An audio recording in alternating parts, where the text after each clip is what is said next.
तो मैंने आपको बाकी क्वेश्चन बोले हैं, क्वेश्चन नंबर सफेर के जो question number 4, question number 5, question number 6 और क्वेश्चन नंबर 8 मैंने आपको रेफरेंस के पेज नंबर दिए हैं, जहां से आप वो देख सकते हो, इजी हैं। तो अब क्वेश्चन नंबर 7 और 9 रह जाता है। ये दोनों क्वेश्चन बड़े हैं, 7 ज़्यादा बड़ा है, तो लगभग इसके 3-4 वीडियोस बन जाएंगे। तो क्वेश्चन नंबर 7 मैं दिखाऊंगा, उसके बाद इसके 4 वीडियोस आए, उसके बाद इंशाल्लाह कल मैं क्वेश्चन नंबर 9 भी दिखाऊंगा आपको। क्वेश्चन नंबर 7 है यहाँ पे, अगर आप बुक देखोगे, क्वेश्चन नंबर 7 जो है, क्वेश्चन नंबर 7 है यहाँ पे, find the points on this sphere x square plus y square plus z square minus 4x plus 2y equal to 4. The tangent planes at which are parallel to the plane, यानी इस sphere के जो हमें वो points निकालने हैं जिन पे हम अगर हम टेंजेंट प्लेन ड्रॉ करते हैं तो वो इस plane 2x minus y plus 2z equal to 1 को पैरेलल हैं। तो ये क्वेश्चन में दिखाऊंगा आपको। देखो, तो पहले हम स्टार्ट करेंगे। The given sphere is the given sphere is, sphere की इक्वेशन क्या है? X square plus y square plus z square minus 4x plus 2y minus 4 is equal to 0 इसको आप इक्वेशन फर्स्ट लिखोगे। ये है equation of this sphere.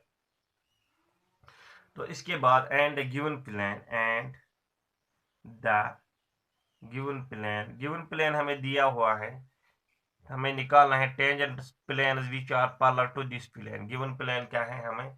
Given plane is, उसकी equation है 2x minus y plus 2z equal to 1, यहाँ पे ले जाओ -1 इक्वल टू 0। इसको लिखो आप equation second. Now any plane parallel to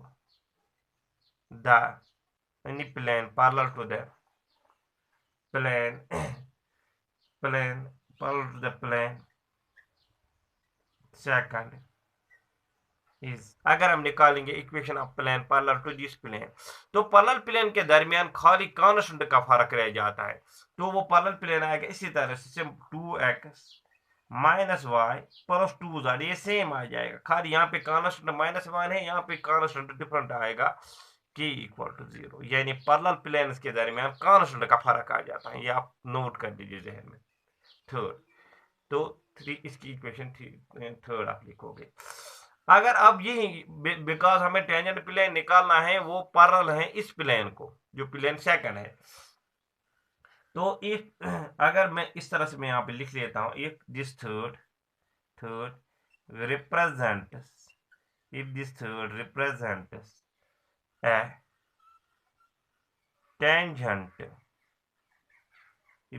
represents a tangent, plane to the sphere, first, then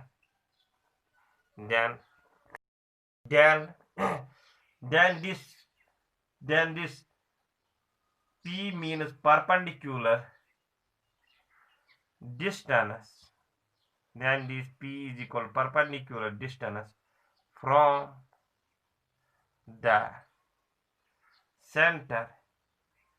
अब देखो सेंटर ऑफ द स्फीयर क्या है। इक्वेशन ऑफ द स्फीयर है आपको x square plus y square plus z square minus 4x plus 2y minus 4 that equal to 0। अब जब आप उसका सेंटर निकालोगे, सेंटर के लिए आपको फार्मूला है, कंपेयर करके आप कंपेयर करते हो x square plus y square plus z square plus 2y x plus 2y y plus 2y डब्ल्यू जेड प्लस डी, और वहां पे आप u v और w और d निकालते हो। u आपको आएगा यहाँ पे -2, v आएगा 1 डब्ल्यू आएगा 0 क्योंकि ज़ार का है ही नहीं, और डी आएगा -4। तो सेंटर के लिए फार्मूला होता है -u -v -w। तो -u जब आप डालोगे तो पहले आपको u निकला माइनस दिस 2, तो -u है माइनस माइनस +2, और फिर है v आपका 1 है, मगर आपको लेना है सेंटर के लिए -v, तो वो आपको आएगा -1। फिर -w तो 0 है क्योंकि ज़ार है ही नहीं, तो ये है सेंटर, तो ये है सेंटर। तो P is equal perpendicular distance from the centre, centre to -1 0 of the sphere first to the tangent, मैं यहाँ पे लिख लेता हूँ, to the tangent plane, to the tangent plane third, to the tangent plane third should be equal to the radius of the sphere first. सीधी सी बात है, अगर ये जो प्लेन है, प्लेन थर्ड टेंजेंट प्लेन है स्फीयर का, अगर टेंजेंट होगा तब जाके जो आप जब भी आपको इस तरह से, ये है जहां पे मैं बनाता हूं, ये है सेंटर और ये है टेंजेंट प्लेन, ये है tangent plane, this is tangent plane. बाद में मैं और डायग्राम बनाऊंगा। ये है टेंजेंट प्लेन। जब ये टेंजेंट प्लेन है, इसका मीन्स अगर मैं परपेंडिकुलर डिस्टेंस दिस p निकालूंगा from the centre of this sphere to the tangent plane, this ये डिस्टेंस निकालूंगा, वो आएगा equal to the radius of the sphere, वो आएगा equal to the radius of the sphere. तो यही मैंने लिखा है, equal to the radius of the sphere. Now पहले हम परपेंडिकुलर डिस्टेंस निकालेंगे। Now this p means perpendicular distance of this tangent plane, जो टेंजेंट प्लेन आपको इक्वेशन थर्ड में है 2x - y + 2z + k = 0 from the centre. Centre की coordinates हमने निकाले हैं, centre of the sphere is 2 - 1 0। तो जब मैं ये परपेंडिकुलर डिस्टेंस निकालूंगा, परपेंडिकुलर डिस्टेंस, तो इस तरह से आएगा। आपको परपेंडिकुलर डिस्टेंस आपको पता है ax1 + by1 + cz1 + d divide by √ of coefficient of x² a² + b² + c²। तो वही आएगा, पहले आएगा ax1, वहां पे प्लेन में देखो पहले क्या है, वहां पे टॉवाइस x की जगह आएगा x1, और यहाँ पे वो 2 है आपको, और यहाँ पे वो आपको इस तरह से, यहाँ पे आपको वो 2 है।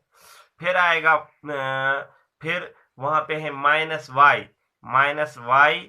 -y y1 -y की जगह y1 आएगा, तो -y1, तो यहाँ पे -y, ठीक।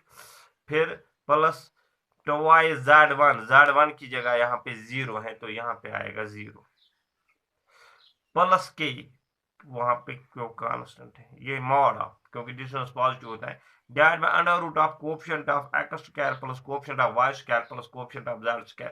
कोएफिशिएंट ऑफ x वहां पे 2 है, 2² is 4, coefficient of y is -1, equation third में देखो, तो -1² इज +1, और कोएफिशिएंट ऑफ z इज 2, तो उसका स्क्वायर फिर से आएगा 4। तो यहाँ पे आपको ये आएगा equal to mod of 2 2s are 4 minus minus 1 minus plus 1, 4 plus 1 is 5, mod of 5 plus k divided by under root of 4 plus 4 is 8, 8 plus 1 is 9, under root of 9 is 3। तो यहाँ पे मैं 3 लिख लेता हूँ। परपेंडिकुलर p निकाला, mod of 5 plus k divided by 3। also radius of the sphere, अब हम निकालेंगे radius, also radius। ये क्वेश्चन बड़ा है, अगर आएगा एग्जाम में यूजुअली इसके 10 मार्क्स या 15 मार्क्स भी आ सकते हैं। Also radius of sphere first is, radius of sphere first अगर आप देखोगे r इज इक्वल टू, आपको पता है formula, √ of u² + v² + w² - d, ठीक है ना।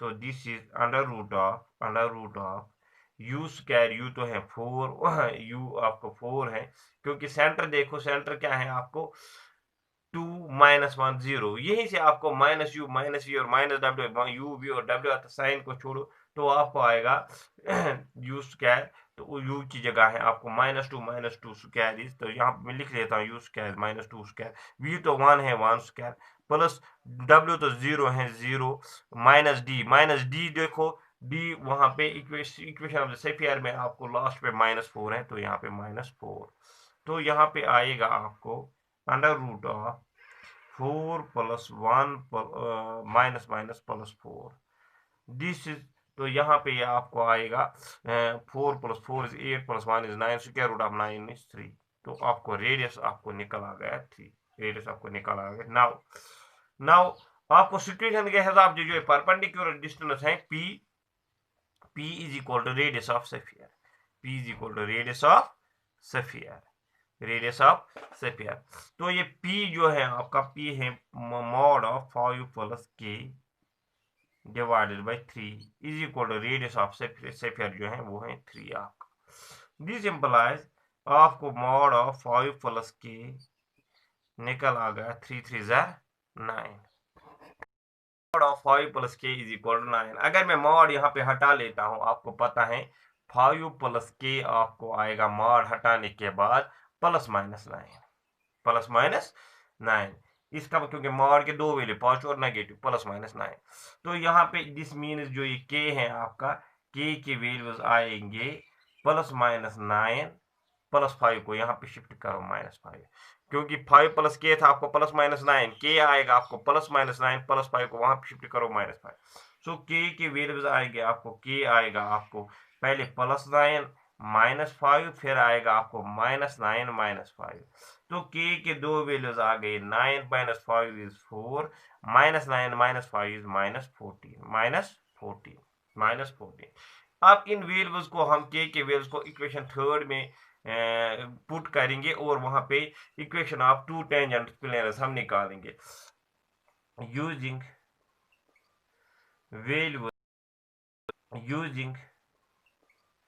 values of k in third, we the required tangent planes are, तो एक आएगा आपको twice x minus y plus 2z, plus k था, के का पहला वैल्यू दे दो 4 इक्वल टू 0, इसको आप लिखोगे इक्वेशन 4, और दूसरा आपको and twice x minus y plus 2z plus k का दूसरा वैल्यू दे दो -14 इक्वल टू 4, इसको लिखो आप इक्वेशन 5। अब हम निकालेंगे points of intersection of sphere with planes 4th and 5th. We now find the points of intersection of sphere first with the planes 4 and 5th.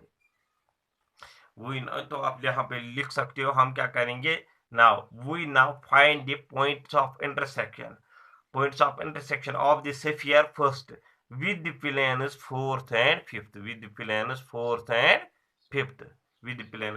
5th, ना पहले मैं निकालूंगा पॉइंट ऑफ इंटरसेक्शन ऑफ, पहले मैं निकालूंगा point of intersection of sphere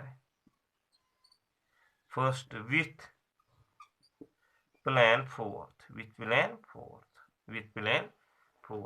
तो देखो किस तरह से निकालेंगे आप, तो पहले मैं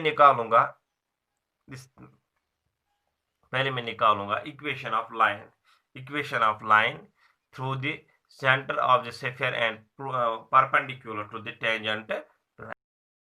देखो यहाँ पे हमें निकालना है point of intersection of sphere first with the plane fourth, तो देखो यहाँ पे मैं थोड़ा डायग्राम बना देता हूँ, ये है स्फीयर, ठीक है ना, स्फीयर, तो स्फीयर अब यहाँ पे मैं इस तरह से, this is centre C of the sphere, तो यहाँ पे सेंटर सी है और यहाँ पे है ये रेडियस और ऑफ द स्फीयर, यहाँ पे हमें इसका टेंजेंट प्लेन है, टेंजेंट प्लेन, ये है टेंजेंट प्लेन। इसका टेंजेंट प्लेन है आपको twice x minus y plus 2z plus 4 equal to 0। ये है टेंजेंट प्लेन की इक्वेशन।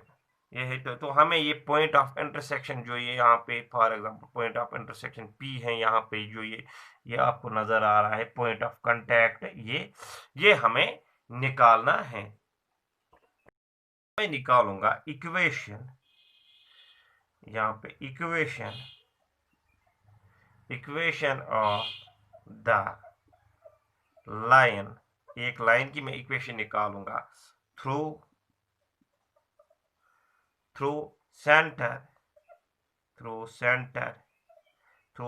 सी, सेंटर सी क्या है, सेंटर आपने निकाला है 2 - 1 0, through centre C 2 - 1 0 and perpendicular. देखो इस लाइन की equation of the line through the centre C के कोऑर्डिनेट्स हैं 2 - 1 0 and perpendicular to the tangent plane. Tangent plane क्या है, 2x - y plus 2z plus 4 equal 0। और जो ये टेंजेंट प्लेन है ये फोर्थ है, यहाँ पे ये इक्वेशन फोर्थ में है। तो ये मैं लिख लेता हूँ equation of the line through the centre C 2 - 1 0 and perpendicular to the tangent perpendicular to the plane 4 is, इस तरह से इक्वेशन में लिख लेता हूं। इक्वेशन क्या आएगी इज, तो इक्वेशन आ जाएगी पहले x minus x1, x minus centre से हमें निकालना है। सेंटर के कोऑर्डिनेट्स आपको पता है 2 - 1 0 है, तो पहले x minus 2 divide by a, direction ratios of the line. देखो direction ratio of the line और direction ratios of the normal to the plane. अगर आप यहाँ पे डायग्राम में देखोगे, डायग्राम जो है यहाँ पे है डायग्राम, अगर आप देखोगे जो ये प्लेन है इसका जो नॉर्मल बनता है, इसका नॉर्मल यही बनता है। जो ये लाइन है, लाइन थ्रू सी, जो ये रेडियस है PC, यही बनता है नॉर्मल टू दिस प्लेन, यही बनता है नॉर्मल। तो नॉर्मल टू द प्लेन क्या है, direction ratio of normal to the plane क्या है, 2 - 1 2 direction ratios of normal, direction ratios of normal to the plane क्या है, direction ratios of normal to the plane क्या है, coefficient of x y z 2 - 1 2, तो direction ratios of this line CP और 2 - 1 and 2। तो अब मैं वहां पे इक्वेशन लिख लेता हूं। इक्वेशन आ जाएगी अब आपको इस तरह से, इक्वेशन आ जाएगी आपको इस तरह से, x minus x1 divide by a, direction ratio वो एक है, एक डायरेक्शन रेशियो है 2 इज इक्वल टू, फिर y माइनस y1, सेंटर का दूसरा कोऑर्डिनेट क्या है -1, तो यहाँ पे आएगा minus minus plus 1 divide bye direction ratio दूसरा क्या है -1, coefficient of x y and z। और फिर आएगा आपको z माइनस z1 क्या है, सेंटर का थर्ड कोऑर्डिनेट।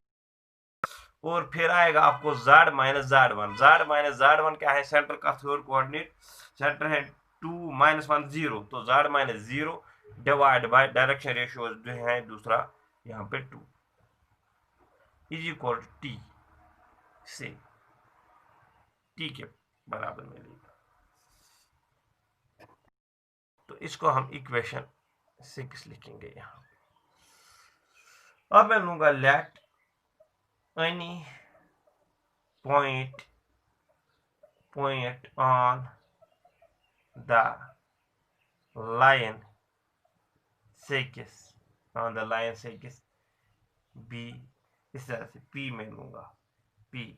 तो उसके वो इन्हीं पॉइंट क्या आएगा, पहले आएगा x आएगा ट्वाइस t, पहले आएगा x minus 2 is equal to t, जिसमें जब आप x निकालोगे वो आएगा आपको twice t plus 2, twice t plus 2।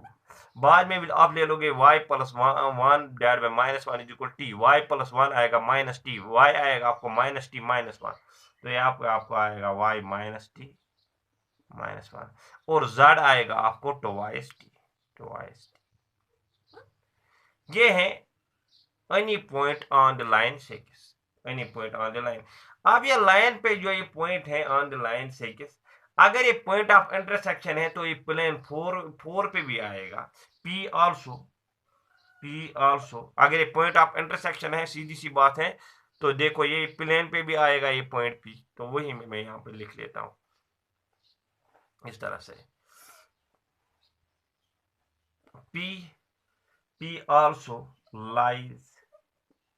Lies on the plane four. Plane four की इक्वेशन क्या है? 2x, इस यहाँ पे है plane four, 2x minus y plus 2z plus 4 is equal to 0। तो यहाँ पे जब आप ये प्लेन फोर पे लाई करेगा तो इक्वेशन फोर को ये सेटिस्फाई करेगा, तो वह आएगा टोवाइस एक्स की जगह आएगा टोवाइस टी प्लस 2, फिर आएगा प्लस माइनस वाई की जगह आएगा y coordinate is minus t minus 1, फिर आएगा प्लस टोवाइस जेड की जगह है टोवाइस टी, माइनस है वहां पे, प्लस है वहां पे, 4 + 4 इज इक्वल टू 0। तो यहाँ पे आपको आएगा ये 4t plus 4 minus minus plus t minus minus plus 1 plus 4t plus 4 is equal to 0। तो टोटल में आएगा आपको 4t plus 4t is 8t plus t 9t, plus यहाँ पे 4 + 4 is 8, 8 + 1 is 9 is equal to 0। This implies 9t is equal to -9। This implies जब आप t निकालोगे, t आएगा -9 डिवाइड बाय 9 कैंसिल हो जाएगा, t आपको निकल आएगा -1, t आपको निकल आएगा -1। देयरफॉर एक पॉइंट हमने निकाला, therefore the required point P, जो एक प्लेन का point of contact point P है, पॉइंट P इज, उसके कोऑर्डिनेट्स क्या आएंगे? उसके कोऑर्डिनेट्स आएंगे, वो था आपको टोवाइस टी प्लस 2, तो टोवाइस टी की जगह आएगा -1 प्लस 2, फिर था आपको माइनस टी माइनस 1, तो माइनस टी अपना वैल्यू -1 और यहाँ पे है -1, फिर ये आप क्योंकि p के कोऑर्डिनेट से टोवाइस टी प्लस 2, आप क्या करो -t -1 और आपको टोवाइस टी फिर था टोवाइस टी जेड कोऑर्डिनेट, टोवाइस टी की जगह -1। तो देयरफॉर जो p के कोऑर्डिनेट्स आ गए, p के कोऑर्डिनेट्स आपको आ गए, देखो यहाँ पे -2 + 2 इज 0, फिर यहाँ पे देखो माइनस माइनस प्लस, तो यहाँ ये बन गया +1 -1 फिर से 0, और यहाँ पे 2 × -1 इज -2। जो देखो पहला पॉइंट ऑफ कांटेक्ट हमें निकला पी, वो क्या है? 0 0 -2, 0 0 -2। अब देखो सिमिलरली आप क्या करोगे, मैं यहाँ पे कहता हूँ कि इसी तरह से आपको दूसरे आपको करना है, सिमिलरली आपको क्या निकालना है नाउ, आपको निकालना है point of intersection of sphere first with plane fifth. पहले आपने निकाला point of intersection of sphere first with plane four, वो आपने निकाला P0 0 -1। नाउ आप निकालोगे point of intersection, for example उसको आप क्यों नाम दे दोगे, point of intersection Q of sphere first with plane fifth. उसी तरह से आप निकालोगे, जिस तरह से यहाँ पे आपने निकाला equation of the line through the centre C2 -1 0 0 of the sphere and perpendicular to the plane fourth आपने निकाला, और यहाँ पे निकालोगे आप इसी तरह से। Now equation of the line through the centre C2 -1 0 of the sphere first and perpendicular to the plane fifth is given by, निकालोगे वो लाइन की इक्वेशन, वहां पे आप निकालोगे x - 2 divide by 2 y + 1 divide by -1 z - 0 divide by 2 equal to k। पहले आपने t लिया, यहाँ पे ले लोगे आप इक्वल टू k से, फिर उसी तरह से लिखोगे let Q be the any point on the line 7, वहां पे उस 7 निकालोगे, तो क्यू के कोऑर्डिनेट्स आपको निकल आएंगे टोवाइस के प्लस 2 माइनस के -1 2 के, जिस तरह से टी के निकल आए, ज्यादा फर्क नहीं। अब फर्क क्या रह जाता है, आपने बाद में लिखा था now P lies on the plane fourth, मगर जो ये क्यों है Q lies on the plane fifth, आप लिखोगे एज Q lies on the plane fifth, therefore Q के कोऑर्डिनेट्स प्लेन फिफ्थ, पहले प्लेन फोर्थ में हमने दिए थे, वहां पे जो पी के कोऑर्डिनेट्स, क्यों के कोऑर्डिनेट आप प्लेन फिफ्थ में दे दोगे। जब आप प्लेन फिफ्थ में क्यों के कोऑर्डिनेट्स दे दोगे तो वहां पे जो आपको के का वैल्यू आएगा, के का वैल्यू 1 आएगा। जब आप के का वैल्यू उस पॉइंट क्यों में दे दोगे तो आपको दूसरा पॉइंट ऑफ कांटेक्ट क्यों निकल आएगा, डायरेक्टली आप चेक कर सकते हो, वो आपको निकल आएगा 4 - 2 2। तो आप इजीली ये चेक कर सकते हो, जिस तरह से मैंने इक्वेशन फोर्थ ली और मैंने प्लेन फोर्थ लिया और स्फीयर फर्स्ट लिया और मैंने निकाला पॉइंट ऑफ कांटेक्ट। इसी तरह से आपको प्लेन फिफ्थ लेना है और स्फीयर फर्स्ट लेना है, सेम वहां पे लेना है इक्वेशन ऑफ लाइन, वहां पे मैंने लिया था x - 2 divide by 2 y + 1 divide by -1 z - 0 divide by 2 equal t। आप दूसरी जगह इक्वल टू के ले लोगे, वहां पे आप क्यों पॉइंट क्यों निकालोगे, उस पॉइंट क्यों को इक्वेशन फिफ्थ में डालोगे तो वहां पे के का वैल्यू 1 आएगा, बाद में ये पॉइंट आपको निकल आएगा। तो ये आपका क्वेश्चन नंबर जो 7 है ये कंप्लीट हो गया। अब रह जाता है इसमें से क्वेश्चन नंबर 9, वो चल कर मैं आगे इंशाल्लाह दिखाऊंगा।